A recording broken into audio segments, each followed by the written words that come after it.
I'll ask the questions and I'll leave it with the questions. And I hope I'll get a response later. You must now, ladies and gentlemen, if you believe this, you must tell me of a right action performed or a right statement, moral statement made by a believer, such as Dr. Lennox, that I could not make myself or couldn't state myself, something that only he could do as a believer that was right and moral, and I could not do because I'm not a believer. It's nothingness. There's a lot of nothingness. So those who want to claim the credit for the something, what deity is going to claim the credit for the nothingness? And who went to all this trouble, this fantastic explosion of nothingness, these infinite spaces of depart into eternal fire, you're dust, you're nothing. If you don't have our faith, you're nothing less than nothing, you're worse, you're evil. At a certain point, to the contrary.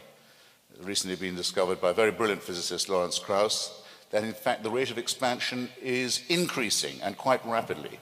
The universe is expanding very, very fast. Very soon, if we hadn't been around at this particular point in time, there wouldn't be enough evidence left around in the red light shift for us to know that the Big Bang had ever even taken place. We're only picking that up from signals from a long time ago, which will soon be unintelligible.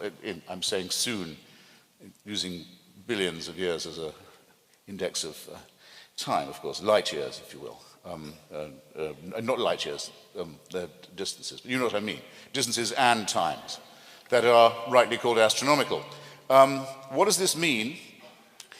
It means that, though there is now something, after all, I am here, I do firmly believe, and I'm very happy to see all of you here too, especially those of you who paid for your tickets. It means that very soon there will be nothing. A lot of nothingness is headed our way. It's going to be all over quite soon. You can see it coming. Read the Lawrence Krauss, Evan Hubble stuff. It's going to explode away. It's going to fall apart.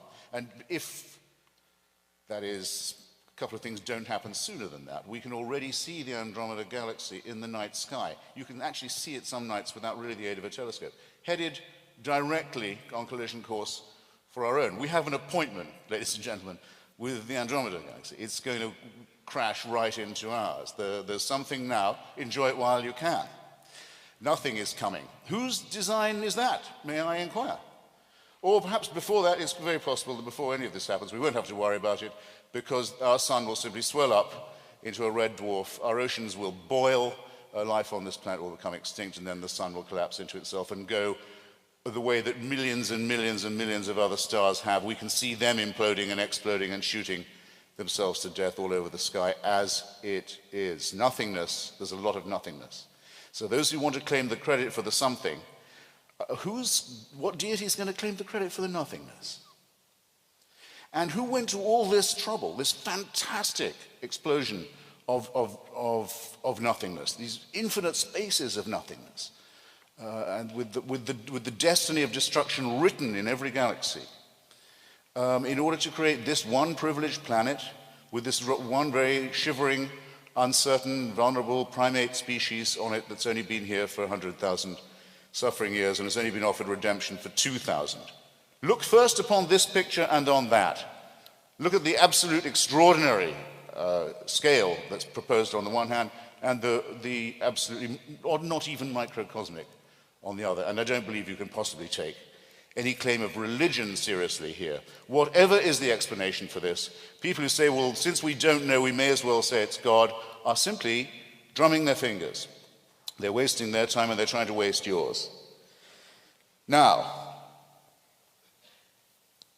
on this question of who's boss and why I don't think the Eternal Father idea is a good one. I'm sure I'm not the only father here. I have 3 children. My job as a father is to get out of their way, is to do my best for them and then make room for them. What if I was to say to them, oh, don't worry, I'll always be here.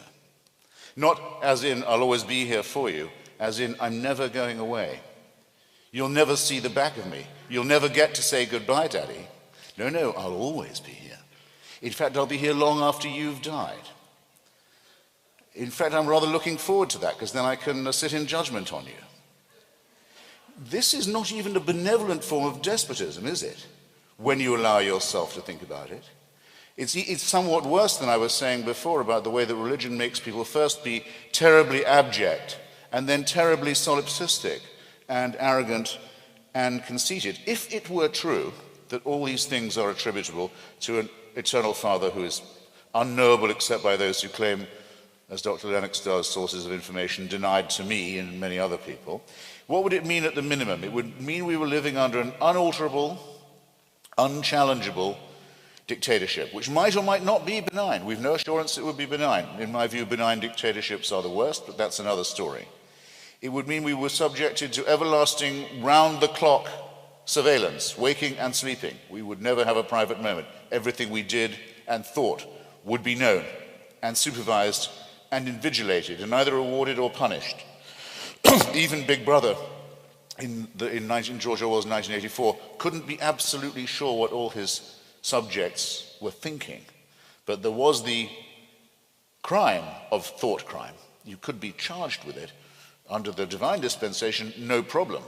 You're convicted of thought crime before you've even had the thought, because everything is knowable. And how would the God who convicted you know? Because he'd already created you full of dirt and sin and wickedness. That's part of the design. And the horror of it, the fascistic element of it, is this: you're created sick, and then you're ordered to be well. So you're created full of dirty thoughts and wickedness and wrong ambitions and impure and foul nature, and then you're told, you better cure yourself pretty fast, otherwise I won't be answerable for the consequences. This is the worst imaginable kind of unfreedom, and I have to say I distrust those who wish that it were true. In my opinion, the original emancipation, the first emancipation that humans must undergo is the freeing of themselves from this man-made and mind-forged manacle. It might be asked, why don't I want it to be true? Why don't I wish it to be true? Well, I'll tell you, because once you admit that this despot exists, you will find yourself in the real world, in the here and now, subjected to the rule of man-made power, purely man-made power, ruled by other primates and other mammals who claim the right to do anything they want with you because they have God on their side and because their rule is divine. This is not a theoretical danger. I'll illustrate it in a different way if you like, and take up Dr. Lennox's point about the origins of morality. If you think that we wouldn't know right from wrong, we'd have no concept of good and evil, or the right action or the wrong action, or the right thought or the wrong thought, if we didn't have the permission of a supernatural celestial dictator, if that's where our ideas of good and evil come from, then let me ask two questions of you. First, okay, I'll ask the questions and I'll leave it with the questions, and I hope I'll get a response later. You must now, ladies and gentlemen, if you believe this, you must tell me of a right action performed or a right statement, moral statement made by a believer, such as Dr. Lennox, that I could not make myself or couldn't state myself, something that only he could do as a believer that was right and moral, and I could not do because I'm not a believer. I've asked this question in a lot of places now and to a lot of people, including senior bishops and archbishops and others. I have not yet had an answer to it, and there must be a good answer if they are to make the claim that faith licenses morality. When you look at what we know from science, Hitchens is absolutely right to question the idea that the universe was made for us. The observable universe is over 90 billion light-years across, and more than 99.9999999% of it is completely uninhabitable, either too hot, too cold, or too empty for life. Earth is a tiny, fragile speck, and humanity has only been around for about 0.004% of Earth's history. Physicists like Lawrence Krauss and Sean Carroll point out that the universe is headed for heat death. The sun will expand and wipe out all life here long before the Andromeda Galaxy collides with the Milky Way. That's not a setup that looks intentional or compassionate. It looks like indifference on a cosmic scale. And when people claim that a divine creator designed this whole system for our benefit, it really doesn't line up with the facts. A system built to destroy itself isn't one you'd call designed, at least not designed for us. Let's hear Lennox's response. He mentioned in his initial speech that the idea of the Creator had been completely refuted by the question, you must ask who created the Creator, and you get into an infinite regress. I discussed that with Richard Dawkins in my debate in Oxford. If you have to ask the question, who created the Creator, that means you believe in a created God. And created gods are a delusion. We've known that for centuries, and we don't need to be told it. If you say who created the Creator, it means also that you cannot conceive of anything that's eternal. And I don't know what Mr. Hitchens' views on the universe are or on mass energy, but the incapacity to believe in eternal is essentially the issue. My final point on that would be this. I said to Richard Dawkins, I can ask you the same question because you believe that the universe created you. So I would like to know who created your Creator, but he doesn't seem to have an answer to that. Now then you referred to the universe and its expansion and collapse from the beginning to the end. And you said, what's the point of the whole thing? I would agree with you if I believed that the universe was a permanent phenomenon. But one of the things I understand from the New Testament is that the universe never was meant to be a permanent phenomenon, but is a stepping stage. I cannot go into what the Bible has to say about the notion of new heavens and a new earth, but I would simply want to say that this is something that is very clear in the Bible itself, which claims that the universe will end up in a massive heat death. This is something not new with science. And the point is that God is going to have a new manifestation. And that is why his plans are much bigger than we see watching. Because the relationship with God is not something that's forced. It's a real relationship of love. We've been given freedom. I heard a real caricature of the biblical story in saying that God had created us sick. God made a perfect world, ladies and gentlemen. But he made us in his image with the capacity of real freedom and real choice. So that if we say no to God, God will honor that choice. I wonder what Mr. Hitchens would want God to do with people that say no to him. He seems to have difficulty with the idea that God will honor the choice of those that say no. Why is that? Because God hates them and is some cosmic tyrant? Of course not. It's because God actually loves them.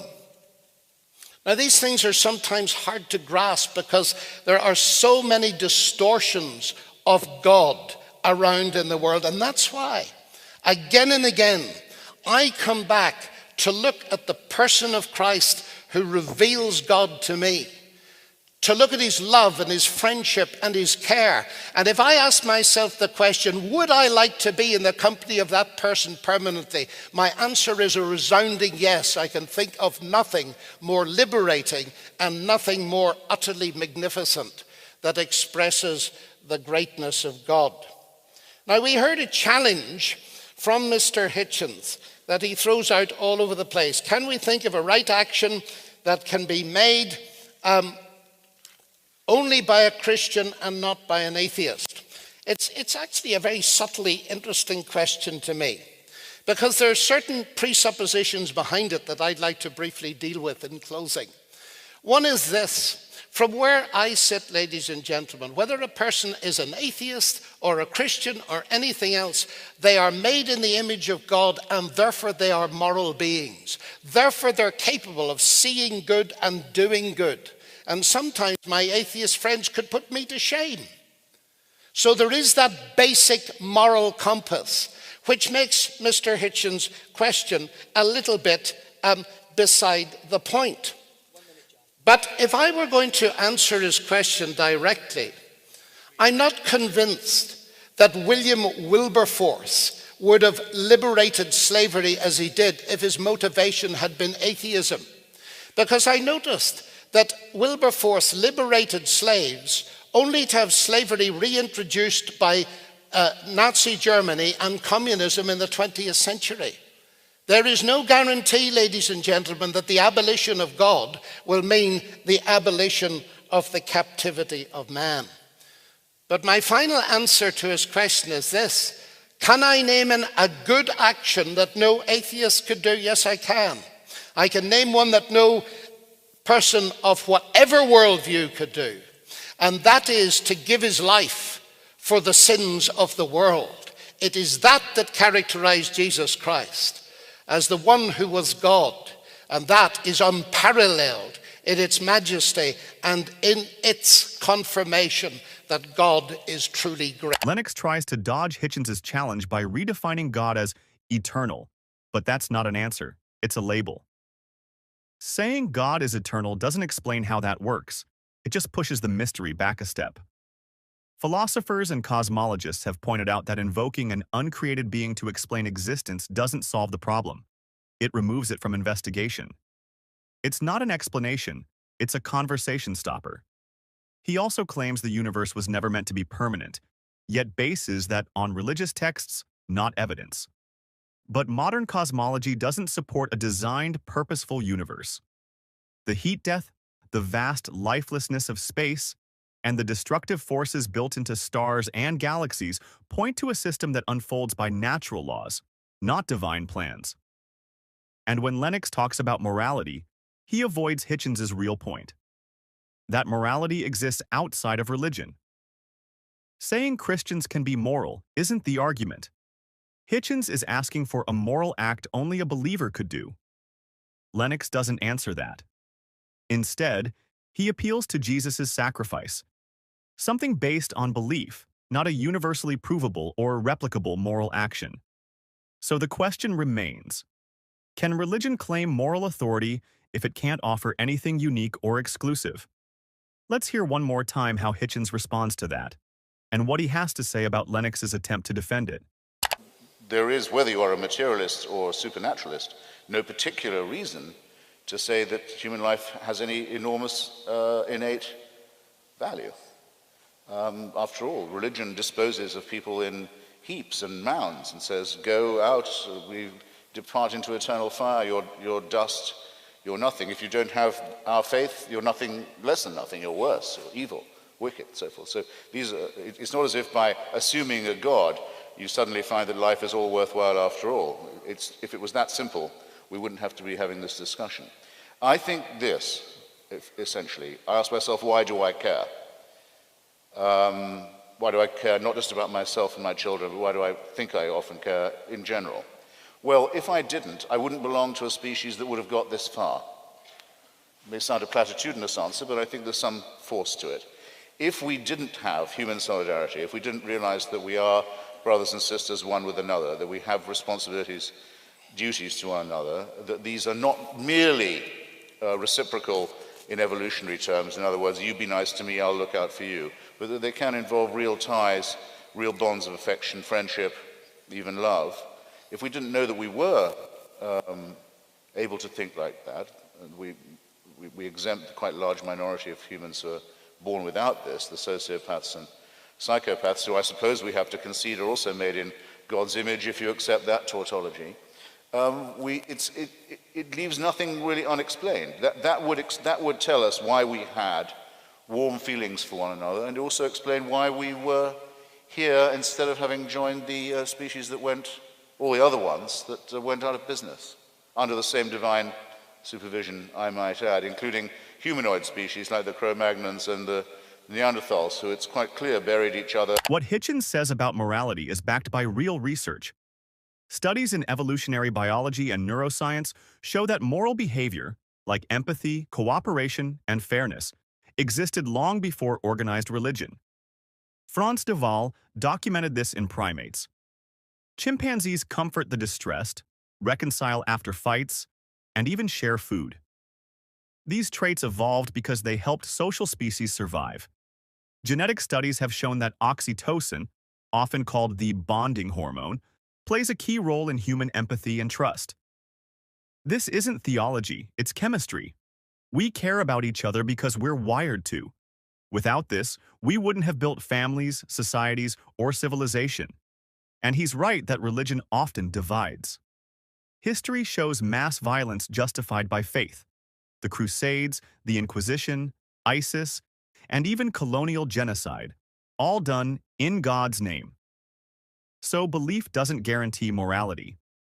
In fact, secular countries like Sweden, Norway, and Japan consistently rank among the highest in well-being, education, and ethical behavior, all without high levels of religious belief.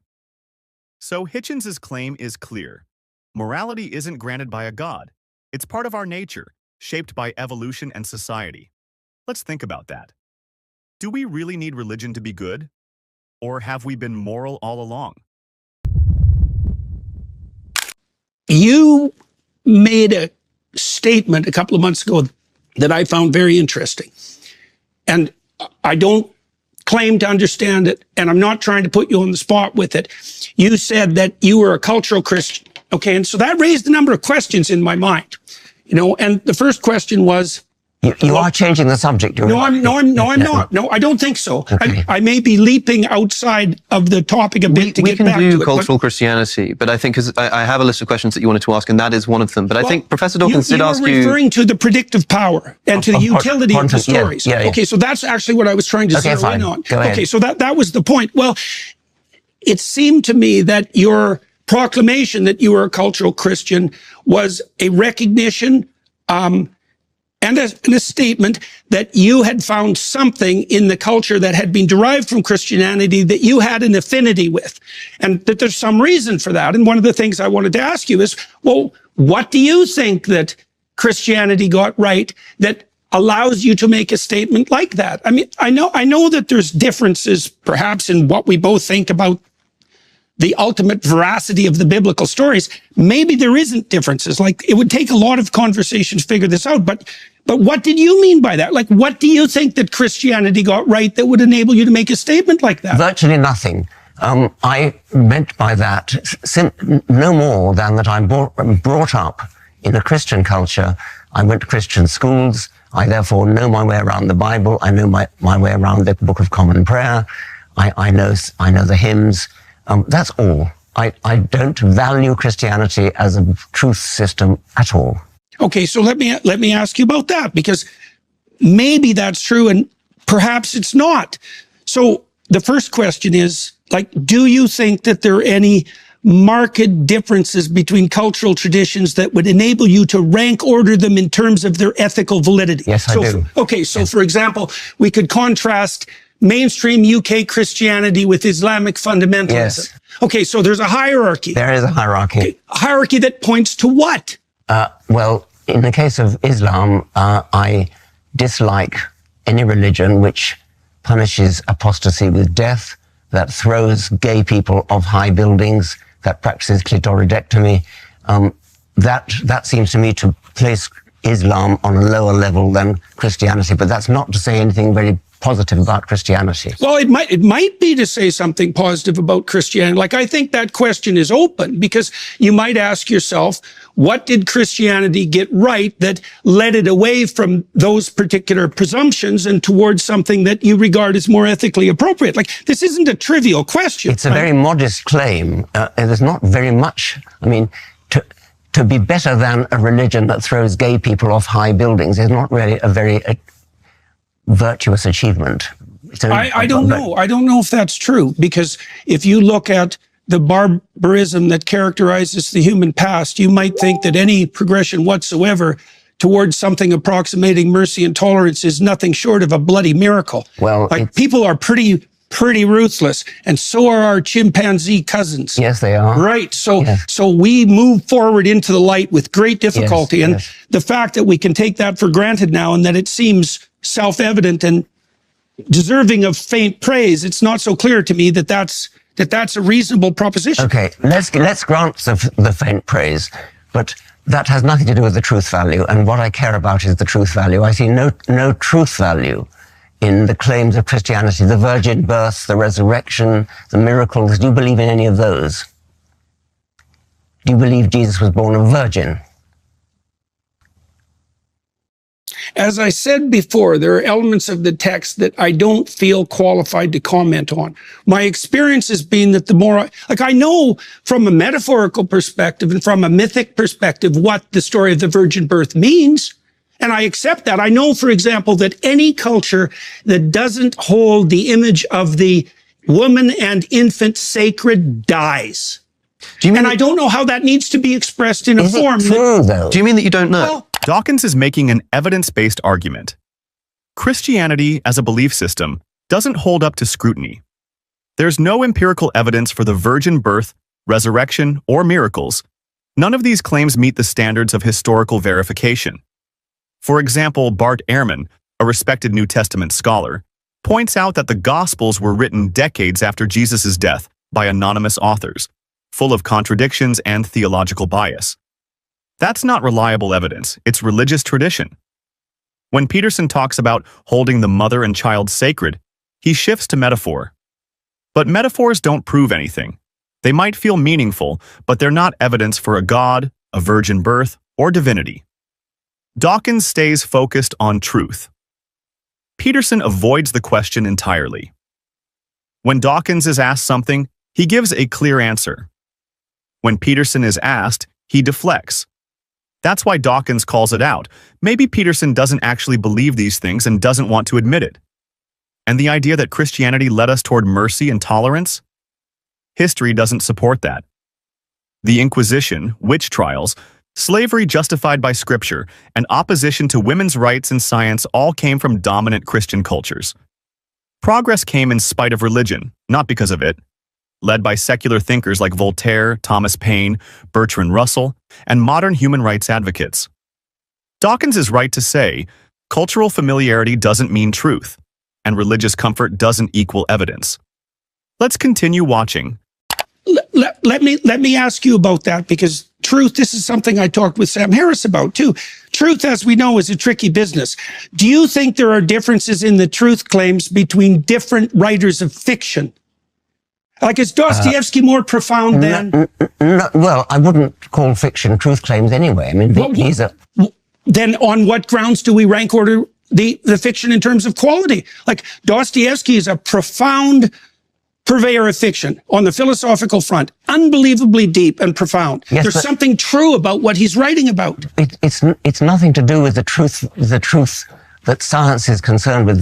The truth of science is the truth that gets us to the moon. I mean, this is nothing to do with whether one writer of fiction has a sort of insight into human nature. That goes without saying. I accept that. Okay, so how do we deal with the notion that on the purely factual side, how do we deal with the idea, let's take you talked about clitoridectomy, let's talk about the oppression of women. Yes. We make a scientific case that that's inappropriate? Or is it a case that we're making on some other grounds? Like I see in the Judeo-Christian tradition, one of the earliest pronouncements is that both men and women carry the image of God, both. And that sets a certain tone to everything that follows. And it is a remarkable proclamation given its radical age, that both men and women carry the image of God and are to be treated as something with intrinsic value outside of the domain of power and politics. And it isn't obvious to me, having thought about this a lot, how we deal with that in the pure realm of fact. Because one of the facts is, if I can oppress you, why the hell shouldn't I?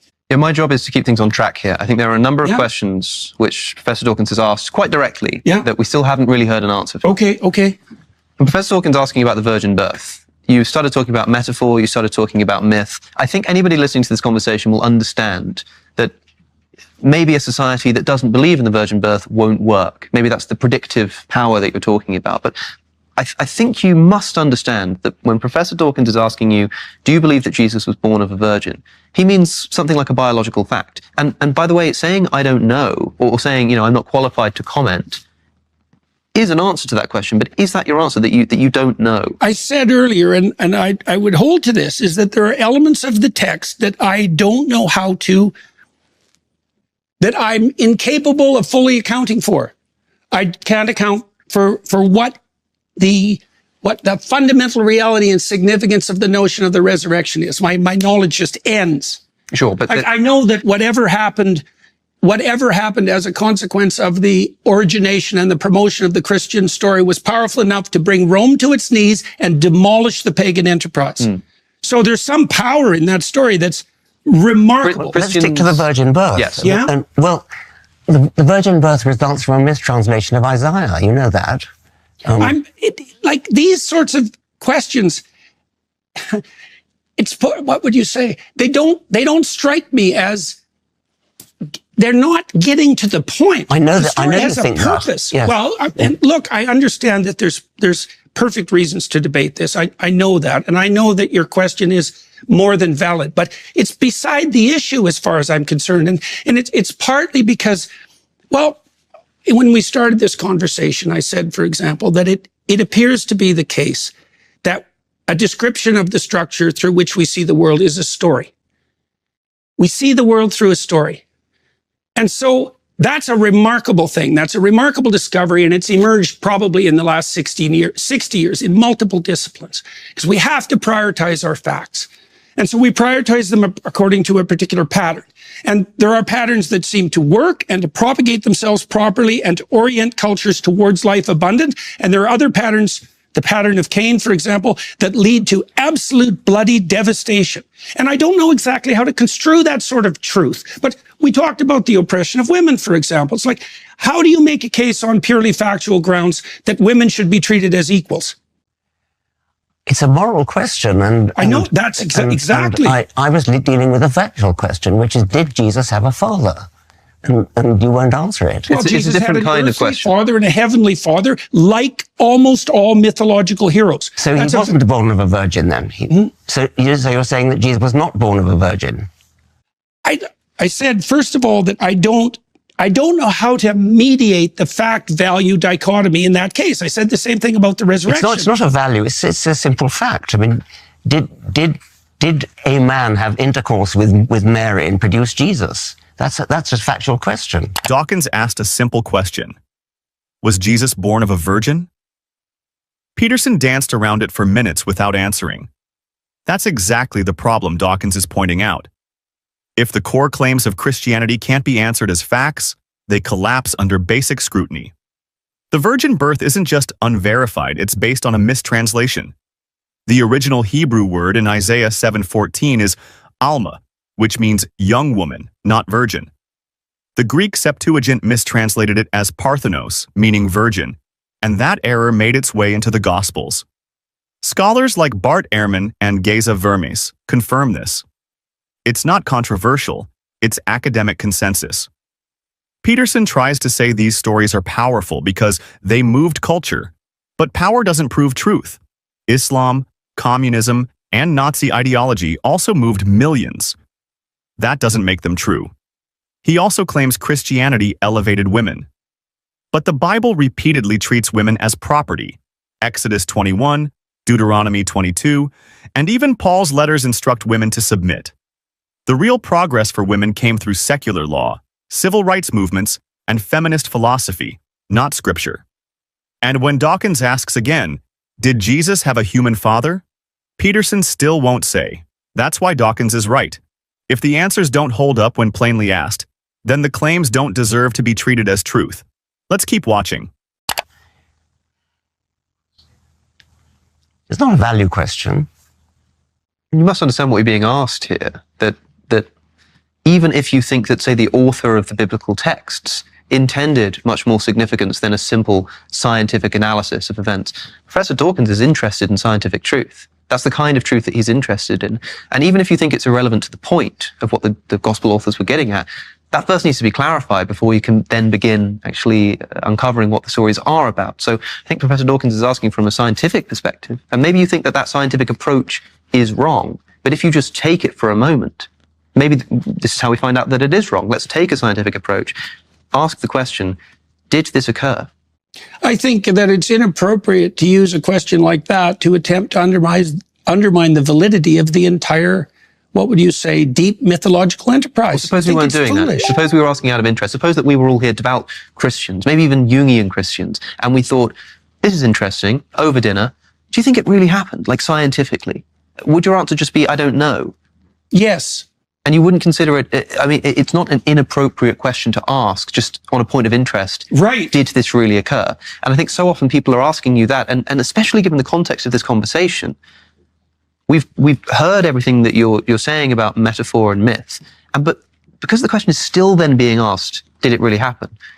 You know that that's what you're being asked. And the way you just so easily said yes, I wonder why you struggle to do that in so many other circumstances.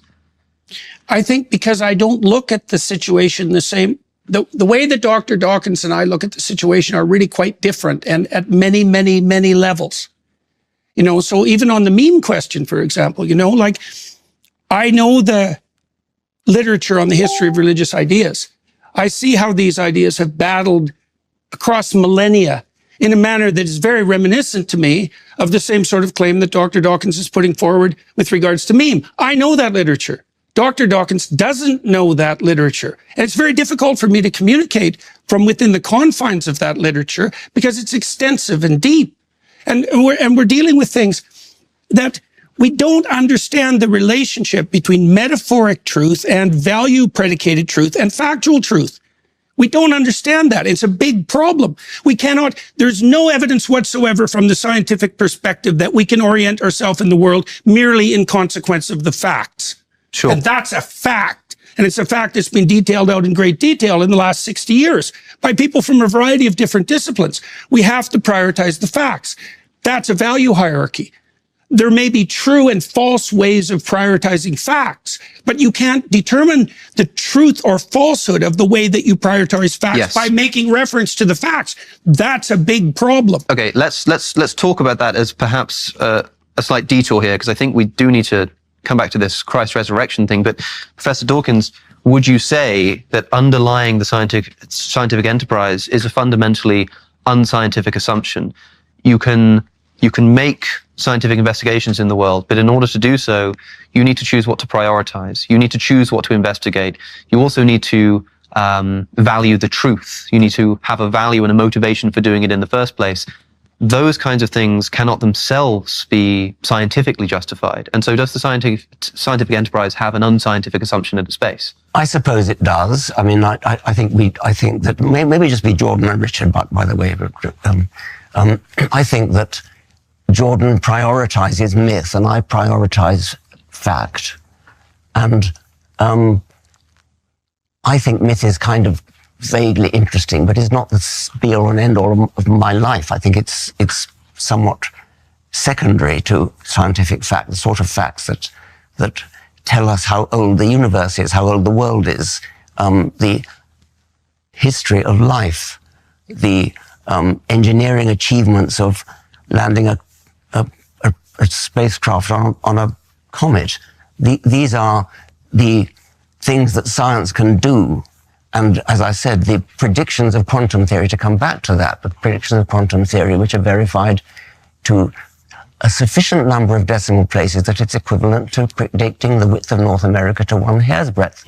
Now, that is, however difficult quantum theory is to understand, that is what you can get from quantum theory. Now, the mysteries of the Bible, if they are mysteries, aren't in the same league. I mean, they just don't cut it. Peterson keeps dodging a basic question. Did the virgin birth or resurrection happen as a fact? He talks about myth, metaphor, and the power of stories, but that's not the issue. Dawkins is asking for evidence, not symbolism. Peterson claims truth can't just be about facts, but that's not how we build reliable knowledge. Science is based on observation, testing, and replication, and it works. We can date the Earth to 4.54 billion years with radiometric dating. We can trace the evolution of life through fossils and DNA. And we can land probes on comets using quantum calculations accurate to fractions of a nanometer. That's truth we can build on. Compare that to the Bible. No evidence for a global flood, no external confirmation of the Exodus, and no verifiable proof of a virgin birth or resurrection. These aren't mysteries. They're claims made without evidence. Peterson wants to treat myth as equal to science, but stories are not substitutes for facts. And when Peterson says Dawkins doesn't understand religious literature, that doesn't change the problem. Truth claims require evidence, not familiarity with ancient texts. Dawkins is right. Prioritizing facts over comforting myths is how we make progress. What do you think? Should society lean on ancient stories, or should we demand truth backed by real evidence?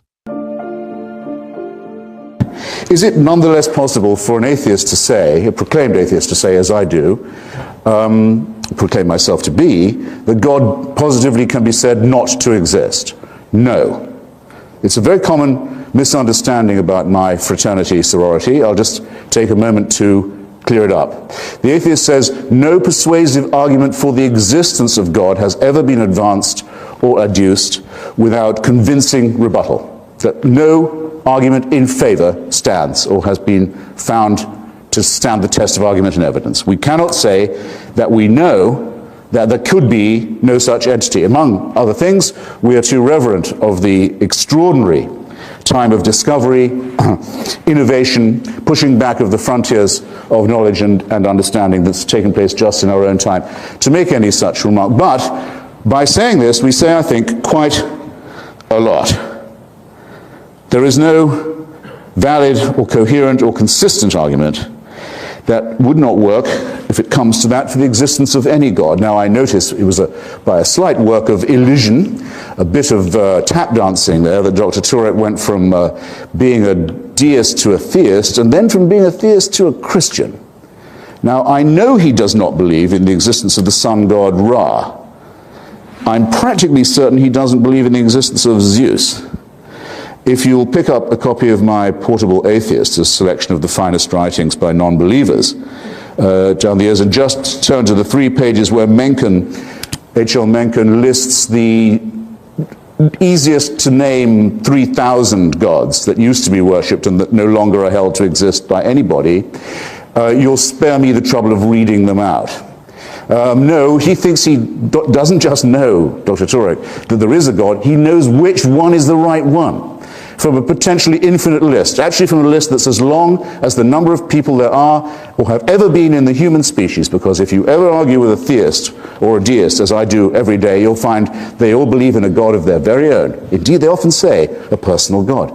Indeed, they often say a personal savior. So out of what are we reifying a concept that applies to all of us? Out of nothing but wish thinking and nonsense and fear and ignorance, and above all, and I'm not quitting on this point, servility. Everyone in this room is an atheist. Everyone can name a God in which they do not believe. Let them advance the case that the one in which they believe is the superior one. Hitchens is pointing out something that holds up historically and philosophically. Over centuries, people have proposed arguments for a God: the cosmological argument, design argument, moral argument, but none of them have held under critical examination. For example, David Hume challenged the design argument back in the 1700s, saying complexity in nature doesn't automatically mean a designer. Today, the multiverse theory offers a scientific explanation for fine-tuning without needing a supernatural cause. He also brings up the thousands of gods humans have worshipped. That's backed by history. There are over 3,000 documented deities from cultures all over the world. Believers today reject almost all of them. So when someone says their God is the true one, they're making the same move atheists make, just with one exception. That's not reasoned evidence. It's cultural inheritance or personal conviction. And to just make it simple, everyone can be an atheist because we already don't believe in most gods. We all have something we believe in, but belief alone isn't the same as truth. Now, the same tap dancing hopes you will not notice that deism and theism are two quite different things. The deist argument says that there is so much order apparent in nature and in the cosmos and in the universe that it might be unwise to assume that such order has no one interested in ordering or designing it. That assumption might be an unsafe one.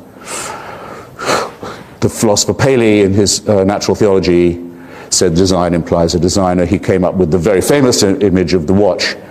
If you come across a watch, if you're a primitive tribes person in the Sahara, you may not know what it's for, but you know that it's not a rock or a vegetable. You know it has a purpose, and someone made it that way. Until quite recently, that was the default position of most intelligent people, including Mr. Jefferson, who, despite his intermittent atheism, in my judgment, was a theist. I'm so sorry, was a deist. He would debate with, among the many skills he had, was a very advanced level of paleontology. He would debate with the greatest paleontologist of his time, the Count de Buffon. How comes it? How can it be that we find seashells so high on the mountains of Virginia? How can this be? Not even the most intelligent people of that day, and it's very recent, it's an instant in historical time, had any idea how that could be. There isn't anyone in this room who wasn't educated and brought up knowing exactly how that is. It's just a shame that Jefferson and many other intelligent and humane and well-educated, literate people just couldn't see that far. He wasn't to know, though Darwin was born in his day, on the same day, actually in 1809 as Abraham Lincoln, the very same day, the two great emancipators, Darwin being, in my judgment, the greater of the two. Now we know this proposition to be true, the proposition that was ridiculed so pathetically, I have to say, I thought, by Dr. Torrey. There is no explanation for the origins of our species, for the origins of our cosmos, for the origins of our globe itself. There is not one explanation left which requires the existence of a deus ex machina. In every case, we have a better or sufficient explanation. I think that assertion of mine will stand any challenge this evening. I'm looking forward to hearing some more of them. Of course, Darwin used creationist images. He actually set out to vindicate Paley's theology, thought he could do it by his study, taxonomical study of nature. Einstein used God images when he spoke of the extraordinary majesty of the cosmos. It's in us, it's in our vocabulary, it's hardwired in us, you might almost say, to use images of awe-inspiring, godly, Mozartian, you might say, or even Shakespearean images when talking about these things. But when we come down to the actual analysis of them, we find that we don't need the prime mover at all, and that most of the prime mover explanations, if not all of them, have been positively misleading. So that the deist may propose a designer, and I may not be able to show you convincingly that there could be no such person, but the theist has all their work still ahead of them. From this designer, how do we get to the designer who answers prayers? Did you hear a thing? I mean, just a phrase, even an implication, even a suggestion from anything my opponent said, that you could, by an argument from design, prove answered prayers? Or prove that someone born of a virgin was therefore the son of a god? Or could prove that resurrections occur, and that by people being tortured to death thousands of years ago, we are now redeemed, that we are vicariously forgiven our own offenses by human sacrifice? How does deism help you to that? It doesn't. It quite simply doesn't and cannot. And the attempt to build from one to the other is a conjuring trick of a very vulgar, I think, kind. Hitchens is right to call out the jump from deism to theism. Deism only says there might be a creator behind the universe's order. Theism adds layers, answered prayers, miracles, virgin births, resurrections. That leap has never been backed by evidence. The design argument he critiques, Paley's watchmaker analogy, was seriously challenged by Darwin's theory of natural selection, which explains biological complexity without needing a designer. Today, we have overwhelming support from genetics, fossil records, and observed evolution in labs. The watchmaker argument doesn't hold when we understand how nature builds complexity over time. Hitchens also mentioned Jefferson's confusion about seashells in the mountains. Now we know that's due to plate tectonics and marine sediment uplift, fully explained by modern geology. What used to be a mystery no longer needs supernatural answers. And about Einstein, he spoke of God as a metaphor. He said, "I do not believe in a personal God, and I have never denied this." His views were closer to Spinoza's pantheism, not traditional theism. In short, every gap once used to justify God, from life's origin to Earth's features, now has natural explanations. And no part of deism leads to claims like human sacrifice for redemption. There's no evidence connecting the two. Let's hear Frank Turek's rebuttal. I want to point out that most of what Christopher just said there is pretty much complaints about religion and religious people and has no impact on whether or not God exists. Religious people can be the worst people that ever lived. That says nothing about whether or not God exists. People can do evil. That doesn't mean the parents don't exist. Children can do evil. Doesn't mean the parents don't exist. My kids do evil, but I'm still here. I do evil. My dad's still here. In fact, he's sitting right there. What does that prove about whether or not God exists? Let me try and go down some of the things Christopher said. Yes, I am an atheist when it comes to Zeus, but Zeus is not spaceless, timeless, immaterial, powerful, moral, personal, intelligent creator that I hopefully, at least I thought I gave evidence for. And maybe Christopher will come back to my statements on that later. I don't believe in Zeus because I don't think there's any evidence for Zeus, but I think there's evidence for the theistic God. Deism, I didn't make the direct shift to theism. I probably should have been more explicit. I think it's obvious there's a theistic God because life came several billion years after the creation. That is not a deistic concept, that is a theistic concept. I didn't say anything about Christianity. Even though I am a Christian, I don't have time to defend Christianity here. I'd love to debate Christopher on the issue of Christianity in the future, and I'll publicly offer that right now. If he wants to debate whether or not the New Testament documents are reliable and tell us really what happened about what Jesus came and said and did, I'd be happy to do it. But when I mentioned before, I have a couple arguments on the bench. I've got almost a full baseball team of arguments here. I've got a couple arguments on the bench. It's the resurrection is one of them, and I don't have time to get to that here. So I'm not backing up the Christian God here. I'm backing up a theistic God, even though personally I do believe in a Christian God. He claimed Darwin was the great emancipator, and that he went on to talk about atrocities, and I think he again missed my point. As I said before, I'm not saying atheists can't be moral. Christopher, what he says in his book again, much of it is true. Religious people have done awful things. In fact, Christianity predicts we'll be hypocrites. That's what the church is. It's full of hypocrites.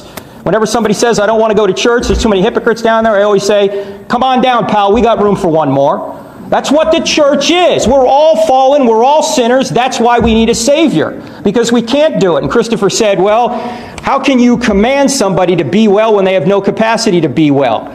Well, we were well in the beginning, and I'm going into Christian theology here, I understand. I'll just try and answer the point. We were well in the beginning, but then we messed up, and so God, the great physician, came back to save us. That's Christian theology. As again, I don't have time to support it. I'm just pointing out that is the theology. Now, Christopher talked about atrocities, but again, on the atheistic worldview, here's the main point. How do you define what an atrocity is? Who defines it? Who has the authority to define what an atrocity is? The carbon atom? The benzene molecule?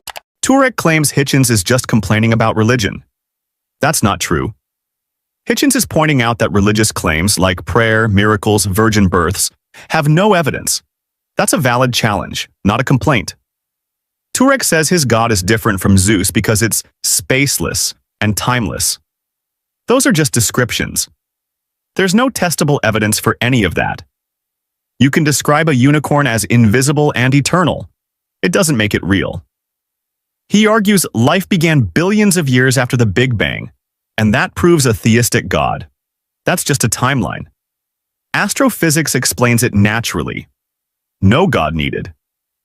Turek brings up morality and says atheists can't justify it. That's false. Morality is rooted in evolution and social behavior. We see it in animals, cooperation, empathy, fairness. These traits evolved because they help groups survive. He asks where reason, math, and consciousness come from. Neuroscience studies consciousness. Math is a tool we invented to describe the world. These aren't mysteries that require a God. Turek quotes scientists like Crick, but Crick never said God was the answer. He said the origin of life is complex and still being studied. That's not proof of design. It's honest science. And DNA, it's chemical, not coded by a mind. Self-replicating molecules can emerge through natural processes. There's no evidence that intelligence is required. Everything Turek mentioned either has a natural explanation or is still being explored. None of it proves a theistic God. I'm not saying you have to believe in God to be moral. I'm not saying that only religious people are moral. I'm not saying atheists can't be moral. I'm not saying atheists don't know morality. I'm saying there's no way to justify what is right and what is wrong unless there's some authority that provides it. What is the authority? In a materialistic worldview, there is no authority. The carbon atom has no moral authority over you. And it seems that Christopher goes on and on about how he does not want to be under some kind of divine totalitarianism. That is a moral rejection of God. Where does he come up with this immoral totalitarianism? His worldview does not afford immorality, because his worldview does not afford morality. He has to borrow from the Christian worldview in order to argue against it. In fact, he has to sit in God's lap to slap his face. Where does he get morality from? Where does he get reason from? Where does he get mathematics from? Where does he get consciousness from? Where does the universe... He said there are explanations for where the universe came from. Atheistic, I'd love to hear them. I haven't heard one yet. How does something come from nothing with extreme fine-tuning? What is the explanation for that? He said there are arguments for the beginning of life that are naturalistic, not according to the people who are studying the matter. How about Francis Crick? If I can find his quote here. Francis Crick said, "Every time I write a paper on the origin of life, I swear I'll never write another one because there's too much speculation running after too few facts." Mark Kirshner of Harvard and John C. Gerhardt of Berkeley said, "Everything about evolution before the bacteria-like life forms is sheer conjecture."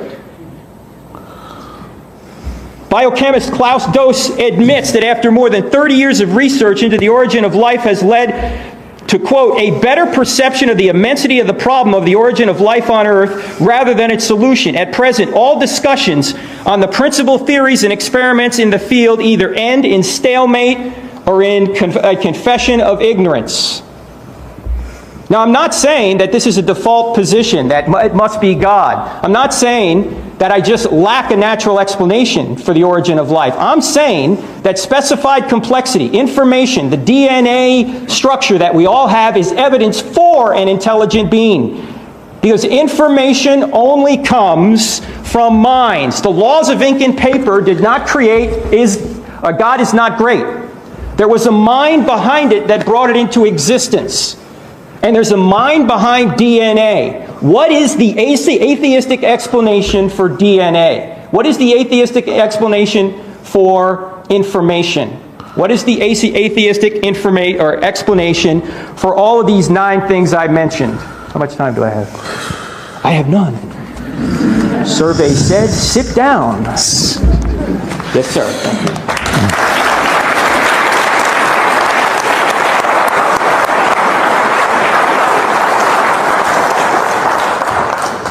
Well, I think I'll just invite Dr. Turek to do the following.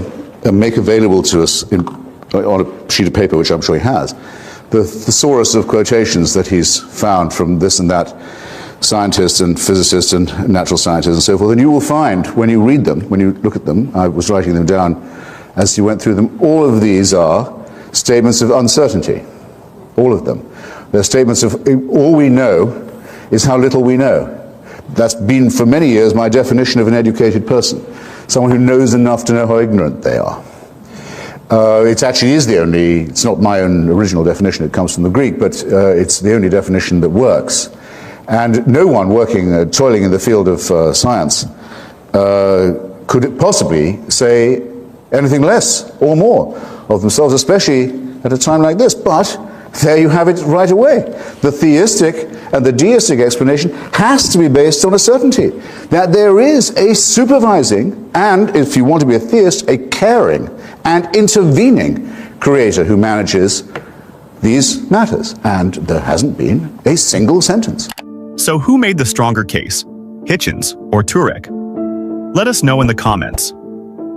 Like and subscribe for more clear fact-based breakdowns of debates that matter. You keep a thought or a belief in a higher power, people are more inclined to entertain these concepts of science and to take in the understanding of what has been observed and documented and written about among scholars and academics. And there's more people accepting that. If you look at the number of agnostic people now as opposed to 20, 30 years ago, it's rising, it's changing. And I think there's also, because of you and because of Neil deGrasse Tyson and Sean Carroll and all these other people that are public intellectuals that are discussing this kind of stuff, people like myself have a far greater understanding of this than I think people did 30, 40 years ago. Yeah. And that trend is continuing, I think, in a very good direction. Yeah. I mean, I don't, what we should say is that science, we don't know all the answers. So we don't know where the laws of nature came from. We don't know why the universe began in the way that it did, if indeed it had a beginning. So we don't know why the Big Bang was very, very highly ordered, which is ultimately of order at the start of the universe, which is really the reason that we exist. That's the reason, because the universe began in a particular form. We don't know why that was. So we will probably find out at some point, and it'll be something to do with the laws of nature. But so I'm always careful. I don't want to. Science can sometimes sound arrogant, right? It can sometimes sound like it's the discipline of saying to people, well, you're not right. Yes, yes. And it's not the discipline of saying you're not right. It's saying this is what we found out. Yeah. So I like to say that it provides a framework within which, if you want to philosophize or you want to do theology or you want to ask these deep questions about why we're here, you have to operate within that framework because it's just an observational framework. Yes. So everything we've said is stuff we've discovered. It's not stuff that someone made up, right? We understand nuclear physics. We can build nuclear reactors, for example. So we understand the physics of stars. So we understand that the stars built the carbon and oxygen, and we know how they did it. We can see it because, as I said before, to be humble when you're talking about science, and you're not saying this is the way that it is. I mean, you are in a sense, but it's not able to answer ultimate questions at the moment. It's not able to answer even whether the universe had a beginning or not. We don't even know that. And I gave a talk to, I was asked to give a talk to some bishops in the UK about cosmology. And I said, yeah, that'll be great fun. And so I went and gave them this talk. And at the end, I said, I've got some questions. So if the universe is eternal, and it might be, it might not have had a beginning. If it's eternal, what place is there for a creator? That's a good question. Right. They didn't have an answer, of course, right? An eternal creator. But I think that it might be eternal, and we might discover that. So we don't know at the moment, but we might. So I think my point is that these other human desires, it's very natural to religion's a natural thing, right? People, you see it all across the world in all different cultures. Concepts of science and to take in the understanding of what has been observed and documented and written about among scholars and academics, and there's more people accepting that. If you look at the number of agnostic people now as opposed to 20, 30 years ago, it's rising, it's changing. And I think there's also, because of you and because of Neil deGrasse Tyson and Sean Carroll and all these other people that are public intellectuals that are discussing this kind of stuff, people like myself have a far greater understanding of this than I think people did 30, 40 years ago. Yeah. And that trend is continuing, I think, in a very good direction. Yeah. I mean, I don't, what we should say is that science, we don't know all the answers. So we don't know where the laws of nature came from. We don't know why. Rogan points to the rise of agnosticism and the influence of public voices like Neil deGrasse Tyson and Sean Carroll. He notes that people are leaving organized religion in large numbers and turning towards science for understanding. The data supports this. In the United States, around 6% of adults identified as unaffiliated with any religion in the early 1990s. Today, that number is close to 30%. In the United Kingdom, surveys show nearly half the population now identifies as non-religious. These changes reflect a cultural realignment taking place within a single generation. Cox stresses that science does not claim complete knowledge. The origins of natural laws remain an open question.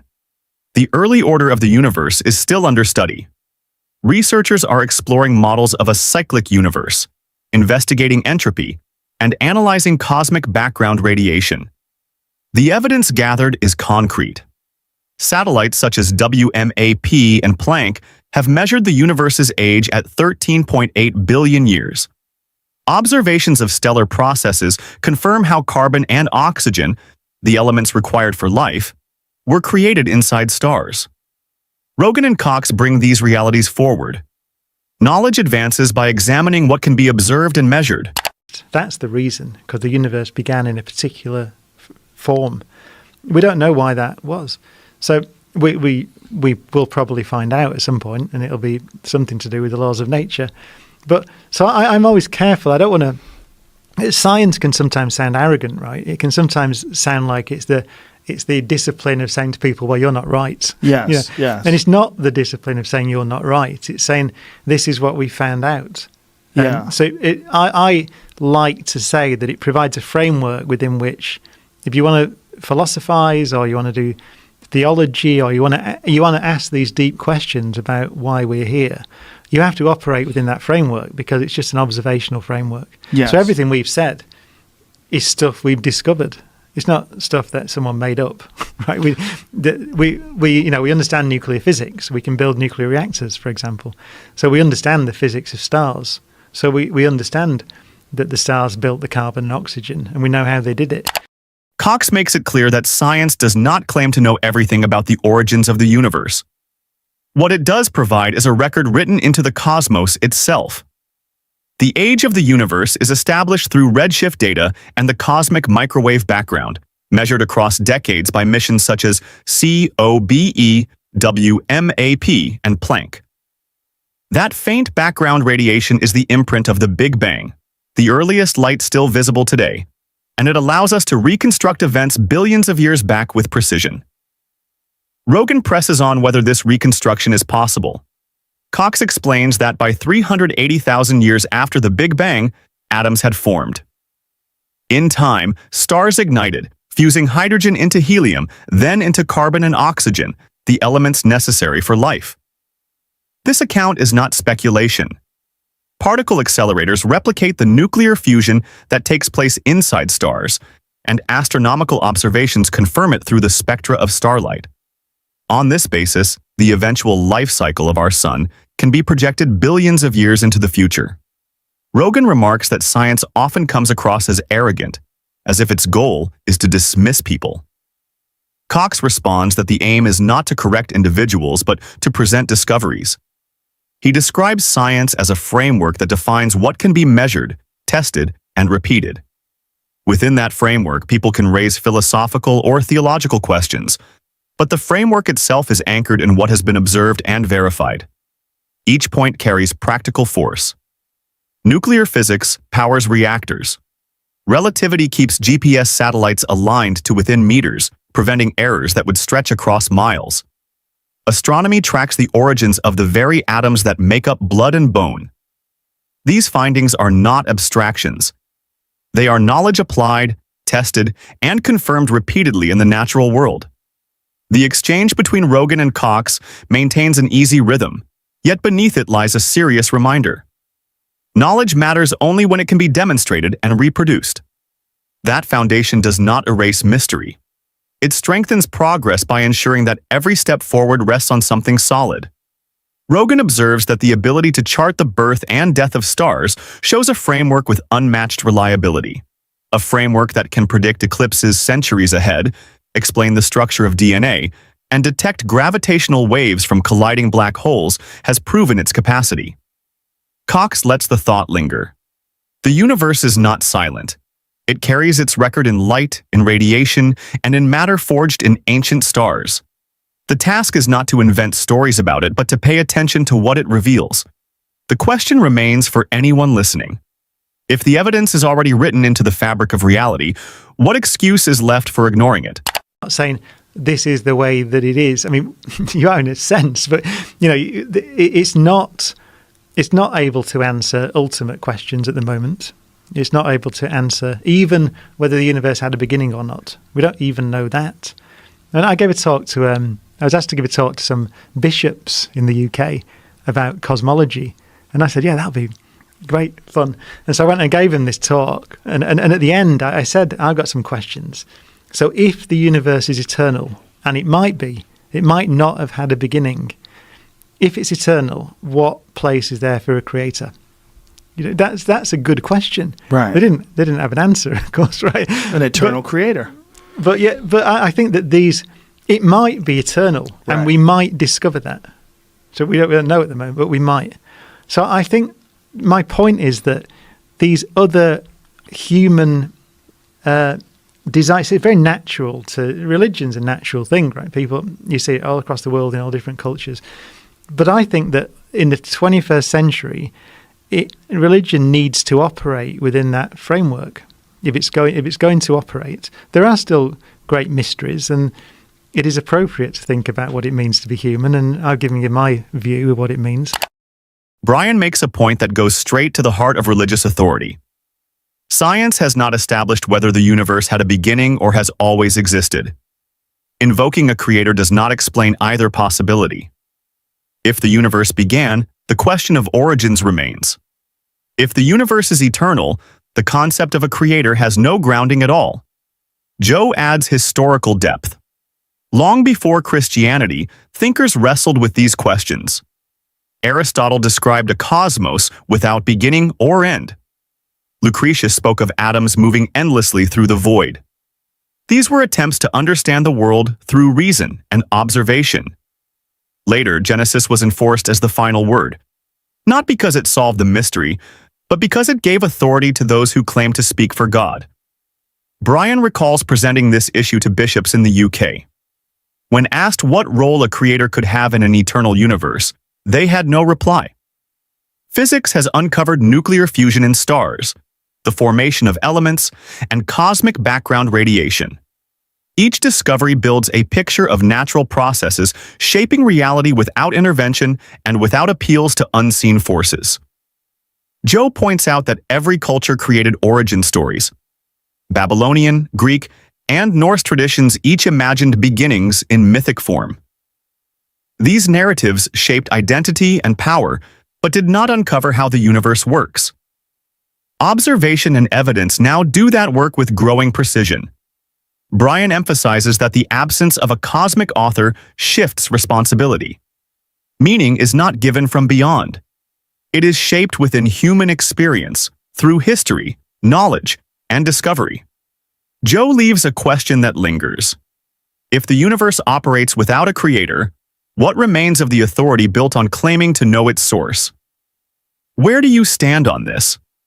Do you believe religion is key to moral values, or can we build ethics and compassion independently? Let us know your thoughts in the comments. If this got you ideas, be sure to like, subscribe, and share to keep the conversation going.